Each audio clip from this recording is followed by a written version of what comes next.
One of the problems with being an outlaw was that your reputation allowed you to be accused of anything. If you were a known bank robber, you could be accused of robbing any bank. If you were a known killer, you could be accused of virtually any killing, especially in past eras when movements were harder to track. Just ask Jesse James, Billy the Kid, or Butch and Sundance, or John Dillinger, Pretty Boy Floyd, or Bonnie and Clyde. Dillinger robbed lots of banks, but not half as many as he was accused of. The same problem existed if you walked the fine line between famous lawman and famous gunfighter, like Wild Bill Hickok. By the fall of 1872 and the spring of 1873, Bill had two similar but opposite experiences. In the fall of 1872, he was accused of killing 3 Oglala men in Nebraska. Bill was in Missouri at the time and very rarely traveled to Nebraska anyway, and had no history of killing Native Americans unless they were also trying to kill him. But when the 3 men turned up dead, a 23-year-old Army lieutenant was sent to investigate. His first lead led him to a man who was a member of, quote, Wild Bill's outfit. The real Wild Bill, the famous Wild Bill, didn't have an outfit. He didn't have a gang of followers. As the investigation progressed, the lieutenant learned that the prime suspect was a guy named William Kress, who was known as Wild Bill of the Blue River. Wild Bill Kress and his buddy turned out to be the real culprits. A few months after Hickok was exonerated by the lieutenant, Bill famously had an opposite problem. In early March 1873, newspapers reported that Wild Bill Hickok had been killed in Dodge City by 2 friends of Phil Coe. Bill had apparently been shot 6 times in a saloon as revenge for killing Coe in Abilene a year and a half earlier. Bill wrote a short letter to the St. Louis Weekly Missouri Democrat that stated that he was, in fact, alive. He reinforced that he had not been, nor would he ever be, killed by a Texan. And for those who were still inclined to believe the famous lawman was dead, they didn't have to wait long for proof of their error. Bill was about to become a famously reluctant actor. The job paid a ton of money, but it also caused a ton of problems.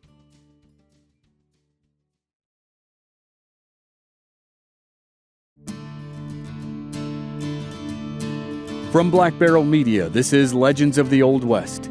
I'm your host, Chris Wimmer, and this season we're telling the story of the legendary lawman and gunfighter, Wild Bill Hickok. This is Episode 5, Scouts of the Plains.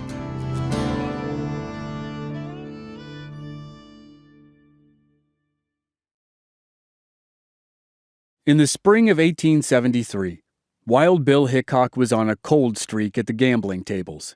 His eyesight was declining, and he was nearly out of money. He'd been arrested for vagrancy in Kansas City, which was a common charge against gamblers who had no other source of income. That was a good description of Hickok.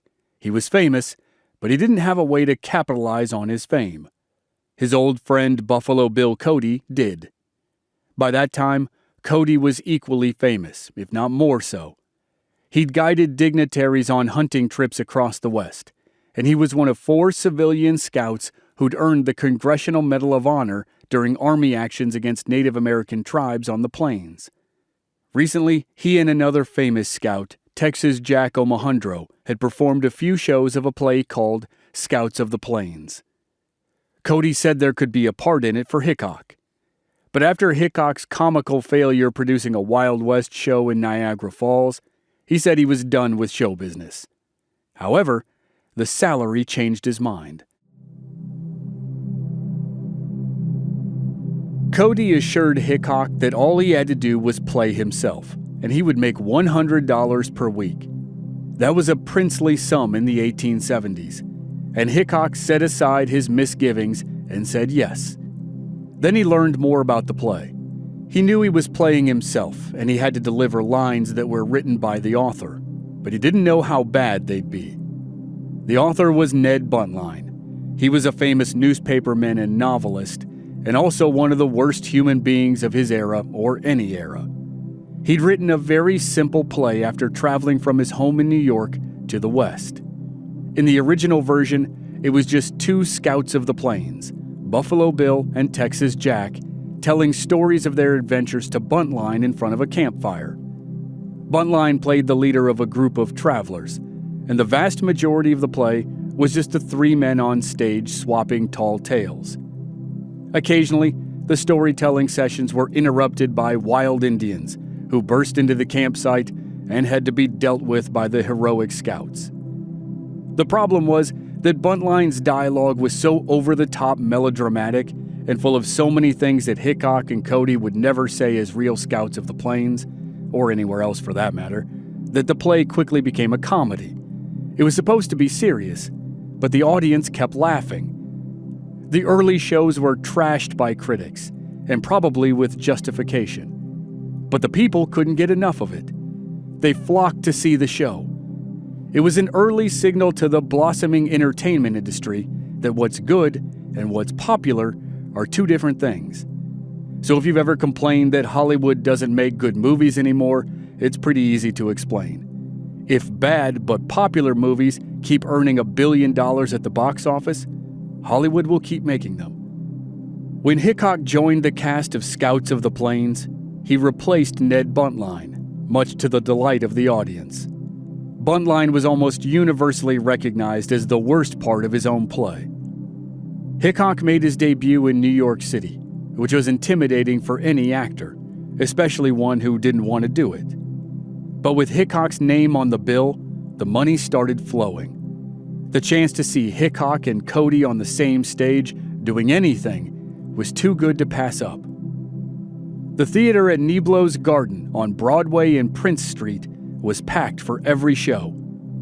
The production reportedly made $20,000 per week. That would be more than $500,000 in today's money. The cast knew the play was bad, but when it raked in an equivalent of $500,000 a week, it's easy to see why they kept it going. Even with all the money, Hickok was frustrated and disillusioned, and it started to show. The stage lights hurt his eyes, so one night he shot one out. The display thrilled the audience, but infuriated the theater and scared the cast. In the earliest performances, Hickok was so nervous that Buffalo Bill and Texas Jack encouraged him to take a couple shots of whiskey before he went on stage. The tactic worked. It dampened Hickok's nerves, but also caused an addiction. Hickok started drinking more before the show. Then he started drinking during the show, and he started creating tension in the cast. The play began its run in New York in the fall of 1873. It ran all winter, and by the spring of 1874, Cody wanted to take it on the road. But Hickok didn't want to leave, and that's when it really fell apart. Hickok liked New York. He was one of the most famous people in the country, and he was in the biggest city in the country, and he was making lots of money. Granted, he hated the way he made it, but it certainly allowed him to enjoy everything New York had to offer. So when Cody felt like they'd maxed out their run in the city, and it was time to go on tour, Hickok resisted, but ultimately agreed. He simply couldn't turn down the money. The first stop was Titusville, Pennsylvania. The troupe arrived early and had several hours to kill before the first show. Hickok, Cody, Texas Jack, and the production manager checked into their hotel and went downstairs to play billiards. The hotel manager begged them not to go into the billiard room. There were 5 roughnecks in there playing pool, and the hotel man didn't want a confrontation. Cody agreed and convinced the other men to go back to their rooms. But Hickok wasn't going to be put off so easily. When Cody and the production manager went to the theater to get prepped for the show that night, Hickok went down to the billiard room. Titusville was the site of America's first oil boom, so the 5 big, burly guys at the table were the first generation of oil workers. When Hickok entered, one of the men put his hand on Hickok's shoulder and sarcastically welcomed him to the room. He said they'd been waiting for Hickok all day, but he thought Hickok was Buffalo Bill. Hickok said he wasn't Cody, and the big man called him a liar. Hickok called the roughneck a liar in return, and then they started brawling. Apparently, Hickok knocked the man out with one punch, and then grabbed a chair and beat up the other 4. By the time Cody and the production manager rushed to the billiard room when they heard about the riot, it was all over. Hickok went up to his room and prepared for the show as if nothing had happened. Aside from that first altercation, the performances in early spring went off without a hitch. Then the show landed in Rochester, New York. That was the breaking point for Hickok. During a performance, a foot lamp near the stage exploded. The light seared Hickok's eyes. He went to a doctor who prescribed eye drops and gave him a pair of glasses with thick blue lenses. He did a couple more performances, but now he was up on stage uttering these terrible lines while wearing goofy-looking glasses. He loved to pull a prank during the show, where he fired blanks at the feet of the wild Indians to make them dance for the audience. Cody always admonished him, but Hickok kept doing it. In Rochester, he did it again, and Cody told him to stop, and Hickok quit in the middle of the play. He'd finally had enough of pretending to be an absurd version of himself, and of audiences laughing at lines that weren't supposed to be laughed at, and of his struggles with his eyes. He was simply done with it all. Hickok said goodbye to his friends and left the show. But the time in Rochester wasn't all bad. There was another happy coincidence. He was briefly reunited with Agnes Lake. She brought her circus to town to begin the touring season of 1874. No one knows what they said to each other, but it's clear that their friendship, and maybe romance, took another small step forward, though neither was willing to commit to the lifestyle of the other just yet. So they went their separate ways again. Agnes traveled the country with her circus, and Bill went back to New York. He'd made piles of money from the play, but he'd spent it all on expensive whiskey and turns at the poker table. He wasn't broke, but he hadn't saved much either. In New York, he kept drinking and gambling, and then he learned that the show had hired an actor to play him for the rest of the run. When the play arrived in Binghamton, New York, Bill was there to witness the spectacle. He bought a ticket and sat in the front row, and couldn't believe what he was seeing. He heckled the cast, and finally got so angry at his replacement that he jumped on stage and beat the man up. The cast was too scared to continue the show, so that was the end of the performance for the night. Bill was arrested and spent the night in jail, and that was basically the end of his time on the East Coast. Despite his actions, he remained friends with Buffalo Bill and Texas Jack. The other 2 scouts continued the show for another 2 years, but Hickok's time in show business was officially done. He headed back to Kansas and Missouri just in time for gold fever to once again sweep across the nation. This time it came from the Black Hills in Dakota Territory.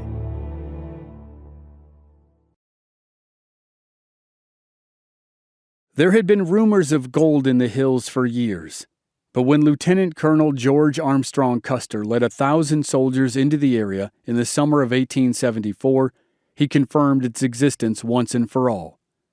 By the end of August, newspaper reports circulated throughout the country, and the first wave of prospectors hurried to Dakota Territory. Wild Bill Hickok had turned 37 years old in May of 1874, and he felt like an old man. He'd been outfitted with a new pair of glasses with blue lenses to cut the sunlight that hurt his eyes. He was starting to feel the effects of rheumatism, which hurt his joints. And now, he walked with the help of a cane made out of a billiard cue. He still had enough ability to put on an occasional shooting exhibition, but he wasn't as dazzling as he used to be. He bounced around his old haunts of Kansas City, Topeka, and Independence. And then in August, when he read the reports of Custer's expedition, he decided he needed a change of venue. He wasn't ready to rush to the Black Hills to find gold, but he wanted to capitalize on the boom through gambling. He decided to go west to Cheyenne, Wyoming. Cheyenne was the launch point for people who headed to the hills, and it was also the biggest stop on the return trip. Hickok figured people who found gold in the hills would come back through Cheyenne, and he would win their money at the poker table. At that time, Cheyenne was like some of the other towns that people like to call the Sodom of the Plains. Joseph Rosa, an author who spent his life studying Wild Bill, described it like this: Cheyenne had the reputation of being the wildest, roughest place on the continent. It was filled to overflowing with a crowd of roughs, killers, gamblers, and prostitutes such as had never assembled in any one place in America, except perhaps Abilene. The description is colorful and fun, but it's also the same description that was given to every cow town in Kansas, half the towns in Texas, a few in New Mexico and Arizona, and the soon-to-be Deadwood. If you added them all up, you would have assumed it was just pure anarchy in the West. But that really wasn't the case, at least until Deadwood came along anyway. Hickok arrived in Cheyenne in September 1874, and in true Wild Bill fashion, he had a memorable experience as soon as he stepped off the train. His first stop in town was a gambling hall, of course. But for this entrance, Bill was in disguise. He wore his blue sunglasses and tucked his long hair up under his hat. He stepped up to a faro table and placed a $50 bet and promptly lost. Then he placed another $50 bet and won, but the dealer only gave him $25 in return.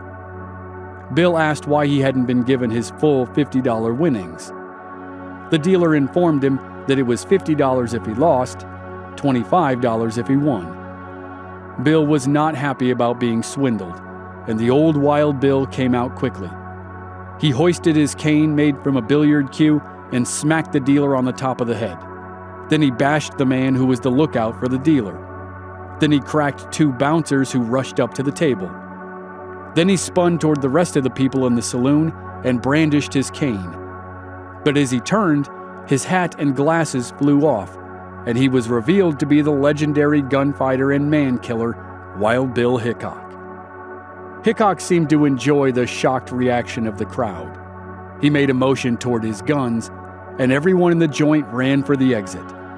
Within seconds, the only people in the place were Bill and the four guys on the ground. Bill scooped up his hat and glasses and all the money on the faro table and strolled outside. He rented a room at a hotel, and the next day he was visited by the man who owned the gambling hall and the town marshal. Bill had taken a little more money than he was owed. He was owed $25, but he'd walked out with $700. He fessed up and said it probably wasn't right to keep all the money, but then he suggested that he split it with the saloon owner.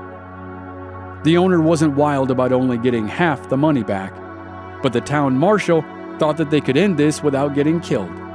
He declared the deal done, and the owner accepted the compromise. And for Bill, he had a little more money in his pocket, and his prospects in Cheyenne were looking decent.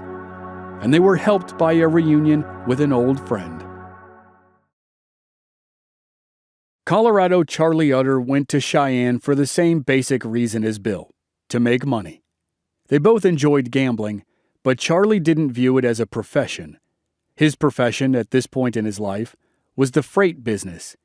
He planned to buy wagons, horses, mules, and supplies and transport them to the gold camps that were sure to spring up in the Black Hills. He could sell the stuff for a good price and then establish a transportation route from Cheyenne to the hills. As the fall of 1874 progressed, Charlie bought his provisions, and he and Bill hung out in the saloons of Cheyenne. But toward the end of the year, Bill ran into more trouble, and it was the same trouble he'd had in Kansas City. Despite his fame, Bill was considered a loafer, a man who drifts into town with no real job prospects or ambitions, and drinks and gambles when he has money, but generally just takes up space. Toward the end of 1874, the county sheriff threatened to arrest Bill for vagrancy, and Bill might have used it as inspiration to skip town for a while.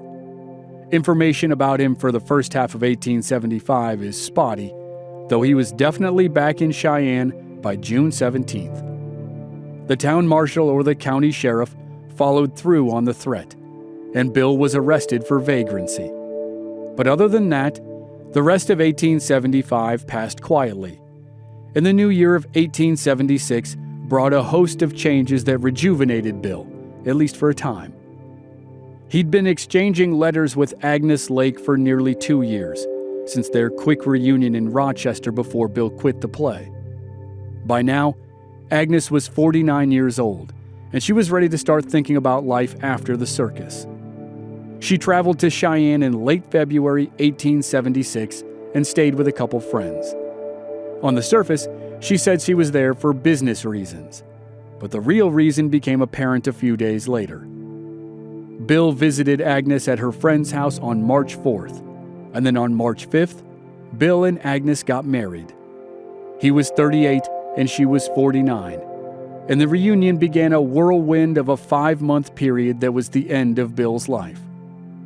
The newlyweds left Cheyenne immediately and headed for her hometown of Cincinnati for a 2-week honeymoon. Bill met her friends and family, and along the way, the couple made a plan. Agnes would stay in Cincinnati and prep the circus for the upcoming touring season. Bill would go to the Black Hills and prospect for gold. Hopefully he would strike it rich, and then he would come back to Cincinnati and they would decide where to go next. Or she would join him in the Black Hills when he sent word of his success. Either way, she thought they'd be reunited by the fall when the circus season was done. With the strategy in place and the honeymoon drawing to a close, Bill left Agnes in Cincinnati and began his trip west.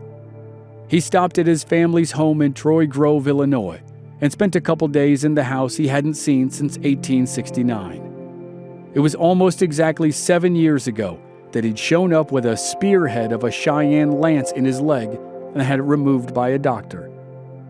And now he was home under more joyous circumstances, though he didn't stay long. The previous trip had lasted almost 2 months.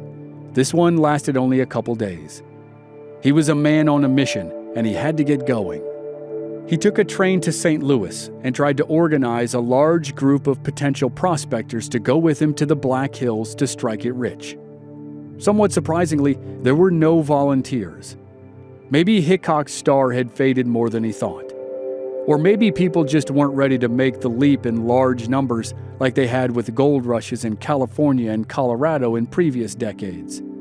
After all, the Black Hills region was hard to get to, and the status of the area was still messy at best.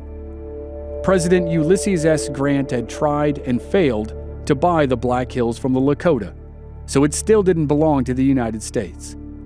Soldiers had been physically removing prospectors from the region for almost 2 years, though they'd recently given up the effort. But most people didn't know it yet. Whatever the reason for the reticence, Bill didn't find any takers in St. Louis, so he finished his trip to Cheyenne.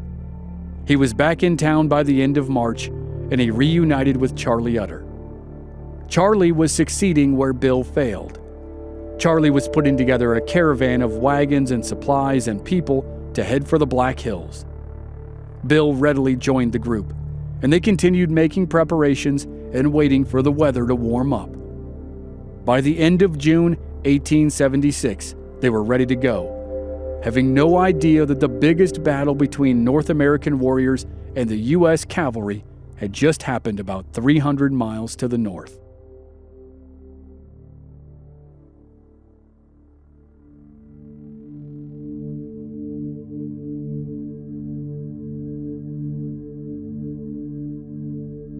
Next time on Legends of the Old West, Bill and Charlie's caravan encounters a calamity on the way to Deadwood. Shortly after Hickok arrives, he has a troubling premonition that his days are numbered.